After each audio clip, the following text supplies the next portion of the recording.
Alors, on entend traditionnellement par jurisprudence l'ensemble des décisions de justice rendues par les cours et tribunaux sur les différentes questions juridiques qui leur sont soumises. Dans les pays de common law, la jurisprudence joue un rôle très important, parce que les décisions rendues par des juridictions dites supérieures lient les juridictions qui sont inférieures. Ainsi, la solution dégagée dans une affaire donnée doit normalement s'imposer dans des affaires proches. C'est ce que l'on appelle la règle du précédent. Dans les pays de tradition romano-germanique comme la France, on est plus réticent à admettre une telle importance de la jurisprudence.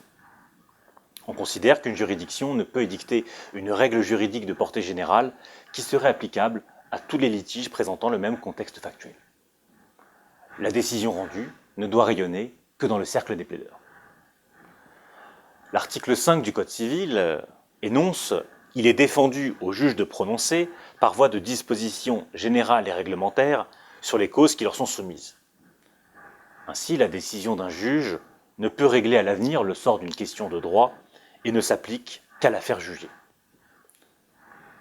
Cela étant, les hautes juridictions ont pour mission d'uniformiser le droit sur tout le territoire, au besoin en cassant les décisions qui s'écartent de la position que la haute juridiction a adoptée. Dans les faits, donc, les arrêts de la Cour de cassation et du Conseil d'État vont s'imposer à ces juridictions,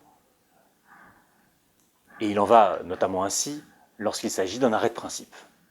Je vous renvoie sur cette question à la vidéo intitulée « Qu'est-ce qu'un arrêt de principe ?» On terminera en rappelant qu'il arrive qu'une haute juridiction change de position sur une question donnée, ce que l'on appelle le revirement de jurisprudence.